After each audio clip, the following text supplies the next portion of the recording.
बिस्मिल्लाहिर्रहमानिर्रहीम, अस्सलाम वालेकुम दोस्तों, नई वीडियो में खुश आमदेद। दोस्तों, सऊदी वली अहद शहजादा मोहम्मद बिन सलमान के लिए नई मुसीबत खड़ी हो गई। अमरीकी और इसराइली चालबाजियां वली अहद को ले डूबी। खित्ते के अंदर पुरस्कार सरगर्मियों की वजह से मोहम्मद बिन सलमान का हर उठता हुआ अगला कदम मजीद गहराई और तबाही की जानब बढ़ रहा है। वीडियो की तफसील में जाने से पहले आप देख रहे हैं हकीकत की दुनिया डॉक्टर अली के साथ। हमारा चैनल सब्सक्राइब करके घंटी के निशान को दबाना मत भूलिएगा। इस वीडियो को ज्यादा से ज्यादा फेसबुक, व्हाट्सएप और सोशल मीडिया पर शेयर जरूर करें।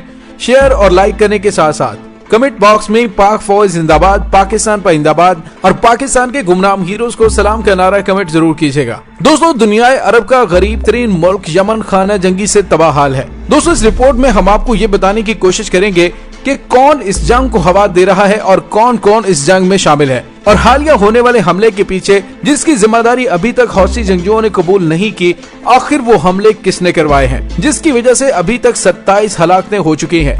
दोस्तों, इस तनाज़े की जड़ अरब स्प्रिंग की बगावत के बाद यमन में इस्तेहकाम लाने वाली सियासी मुंतकली की नाकामी में पिन्हा है। अरब खित्ते में उठने वाली इस तहरीक ने एक अरसे से यमन में हुकूमत करने वाले अली अब्दुल्ला सालेह को 2011 में अपने नायब मंसूर हादी को इक़्तिदार सौंपने पर मजबूर किया। मंसूर हादी को बहसियत सदर मुतअद्दिद किस्म के मसाइल का सामना करना पड़ा, जिसमें जिहादियों के हमले, जुनूब में अलहदगी पसंदी की तहरीक, सिक्योरिटी एहलकारों की अब्दुल्ला सालेह के साथ मुसलसल वफादारी के अलावा बदउनवानी, बेरोजगारी और ग़िज़ाई अशिया के अदम तहफ़्फ़ुज़ शामिल था। दोस्तों, यमन की ज़ैरदी शिया अक़लियत की हौसी तहरीक, जो बाकायदा तौर पर इंसारुल्लाह के नाम से जानी जाती है, गुज़िश्ता एक दहाई के दौरान मंसूर हादी की हुकूमत के खिलाफ कई बार बगावत कर चुके हैं और उसने नए सदर की कमजोरी का फायदा उठाते हुए शुमाली सूबा सादा और उसके आसपास के इलाकों पर कब्जा कर लिया। मुंतकिली से मायूस होकर बहुत से यमनियों ने, जिनमें सुन्नी भी शामिल थे, हौसी जंगजुओं की हमायत की और 2014 के आखिर और 2015 के अवाइल में उन्होंने रफ्ता रफ्ता दारुल हुकूमत सना पर भी कब्जा कर लिया।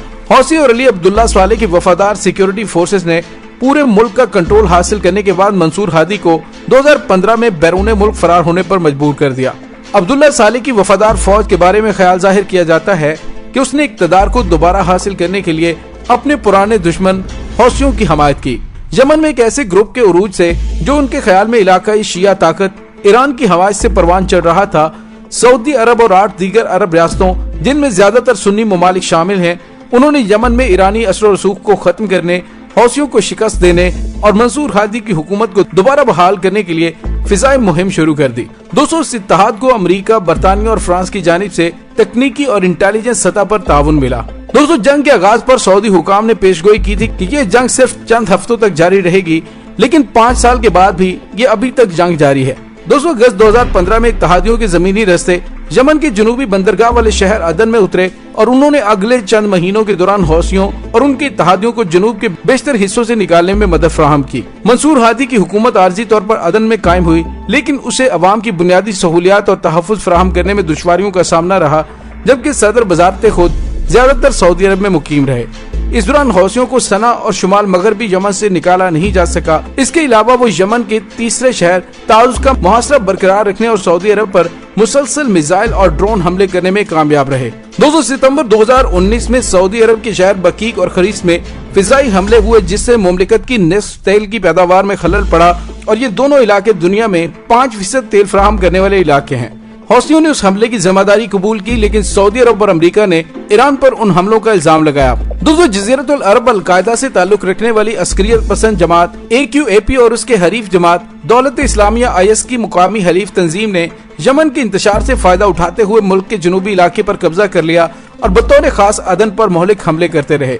नवंबर 2017 में सऊदी दारुल हुकूमत रियाज की तरफ मिसाइल हमले ने सऊदी अरब की निगरान क़यादत के इत्तेहाद को यमन की नाकाबंदी सख्त करने पर मजबूर किया और उसने कहा कि वो ईरान की जानिब से बाकियों को हथियारों की स्मगलिंग रोकना चाहता है। दोस्तों, तेहरान ने उन इल्जामात की तरदीद की, लेकिन पाबंदियों की वजह से खाने पीने की अशिया और ईंधन की कीमतों में खातिरख्वाह इजाफा देखा गया।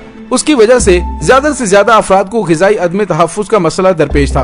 दोस्तों, अब सूरत हाल ये है कि गुज़िश्ता रोज यमन के एयरपोर्ट पर एक बहुत बड़ा हमला हुआ है और वो हमला जिसने भी किया है उसका मकसद सिर्फ और सिर्फ शहजादा मोहम्मद बिन सलमान को मजीद गहरी खाई में धकेलना है। दोस्तों इस वक्त शहजादा मोहम्मद बिन सलमान इस मुसीबत में पड़ चुका है कि वो यमन के साथ जंग खत्म करना चाहता है और कतर के साथ भी 3 साल उसने दोबारा इसीलिए हालात बेहतर करना शुरू किए हैं कि वो इस बात को अच्छी तरह से समझ सका है कि जंग उसकी तेल की तमाम कमाई को खा जाएगी और सऊदी अरब की मईशत दिन ब दिन कमजोर होती जाएगी और आले सऊद के हजारों शहजादे और शहजादियों के शहाना तर्ज जिंदगी पर जहाँ फर्क पड़ेगा वहीं पर सऊदी अवाम भी उनकी बादशाहत को खतरे में डाल सकती है। इसी वजह से मोहम्मद बिन सलमान की कोशिश थी कि वो खित्ते के अंदर हालात को बेहतर करने के लिए मामला बेहतर करे, लेकिन यमन एयरपोर्ट पर यमन की नई गवर्नमेंट की काबीना के अराकीन जैसे ही एयरपोर्ट पर तैयारे से उतर रहे थे तो वहीं पर यके बाद दीगरे जोरदार धमाके हुए। दोस्तों लोगों को अंदाजा नहीं था कि सऊदी अरब की हमायत याफ्ता इस काबीना का इतने जबरदस्त तरीके से इस्तकबाल किया जाएगा। दोस्तों गुज़िश्ता रोज यमन के साहिली शहर अदन के एयरपोर्ट पर होने वाले धमाके में कम से कम 27 अफराद जाँ बहक और 50 जख्मी हुए हैं। हुकाम के मुताबिक कम से कम एक धमाका उस वक्त पेश आया कि जब मुल्क की नौमुंतखब काबीना के अरकान सऊदी अरब में एक मुआहदे पर मुज़ाकरात के बाद वापस आए थे। यमन की नामनहाद गवर्नमेंट के वज़ीर आज़म अब्दुल मालिक सईद ने एक पैगाम में कहा था कि उनकी काबीना के अरकान ठीक हैं और वज़ीर इत्तलात ने उस दहशतगर्दाना हमले का इल्जाम हौसी जंगियों पर आयद किया था। दोस्तों याद दें कि इंटरनेशनल मीडिया के मुताबिक अभी तक इस हमले की जिम्मेदारी किसी ने कबूल नहीं की है। हौसियों का तरीकाकार ये है कि अगर वो अरामिको की तेल तंसीबात पर भी हमला करते हैं या कोई भी कार्रवाई करते हैं तो उसका बबांगे दोहल ऐलान करते हैं कि ये कार्रवाई हमने की है, लेकिन अभी तक 24 घंटे गुजरने के बावजूद किसी ने इस हमले की जिम्मेदारी कबूल नहीं की है। दोस्तों जिससे जाहिर ये होता है कि अमेरिका और इसराइल शहजादा मोहम्मद बिन सलमान को सुकून का सांस नहीं लेने देना चाहते। इसी वजह से वो यमन और दीगर इलाकों के अंदर खुद भी हमले करवा सकते हैं ताकि सऊदी अरब बिल्कुल ही रिलैक्स न हो जाए। गुज़िश्ता रोज अमेरिका के साथ 4.5 अरब डॉलर के जदीद तरीन हथियार भी सऊदी अरब को अमेरिका की जानिब से फराहम किए जाने के मुआहदे पर दस्तखत हुए हैं।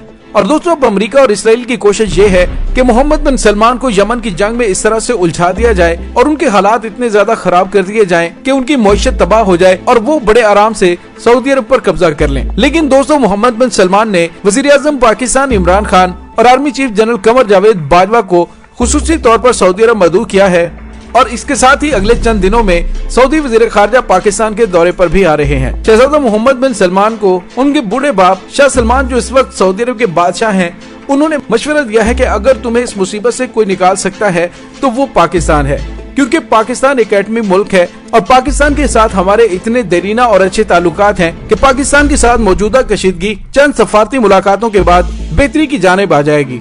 दोस्तों जो कि पाकिस्तानी अफवाज मजबूत है और पाकिस्तान एक एटमी मुल्क है, इस वक्त इसराइल और अमेरिका या दीगर किसी भी मगरबी मुल्क जो कि सऊदी अरब पर बुरी नजरें गाड़े हुए है उसको खतरा है तो वो पाकिस्तान से है, क्योंकि पाकिस्तान के मुसल्लह अफवाज के दस्ते हरमैन शरीफैन की हिफाजत के लिए सऊदी अरब में मौजूद हैं। और अब यमन में होने वाले इन धमाकों में जिनमें सऊदी सफीर भी मौजूद थे लेकिन वो इस हमले में महफूज रहे। दोस्तों यमन के एयरपोर्ट पर होने वाला यह हमला हुकूमत के सऊदी अरब और अमाराती इत्तेहादियों के लिए भी एक साफ पैगाम है। अगरचे ये ममालिक अपने आप को यमन की जंग से निकालना चाहते हैं, ताहम इस हमले के जरिए हौसी उन्हें ये दिखाना चाहते हैं कि ऐसा करना आसान नहीं होगा। दोस्तों ये नई काबीना दरअसल इन्हीं दो ममालिक के इत्तेहादी ग्रोहों के दरमियान पैदा होने वाले तनाज़े को हल करने के लिए बनाई गई थी, जिसमें एक जानिब सऊदी हमायत याफ्ता हुकूमत अफवाज और दूसरी तरफ अमाराती हमायत याफ्ता STC की हामी मलेशिया शामिल थी। दोस्तों कहने को तो दो अफ्रीकन हौसी जंगजुओं के खिलाफ लड़ाई में इत्तेहादी हैं, लेकिन दोनों के दरमियान जारी ताकत की कशमकश अब संगीन सूरत-ए-हाल इख्तियार करती जा रही है। मुल्क के दारुल हुकूमत और शुमाली इलाकों में हौसियों का कब्जा है।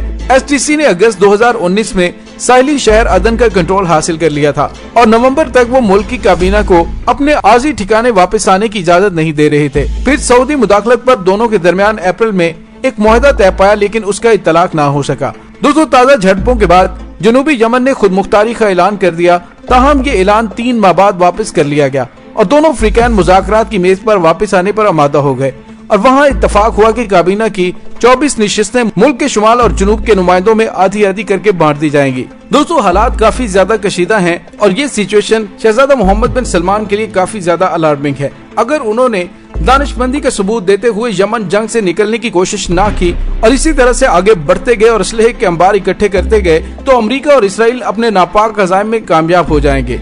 दोस्तों इसके साथ ही डॉक्टर अली को इजाजत दीजिए, इंशाल्लाह बहुत जल्द मिलते हैं एक नई वीडियो में। तब तक के लिए अपना बहुत सारा ख्याल रखिएगा।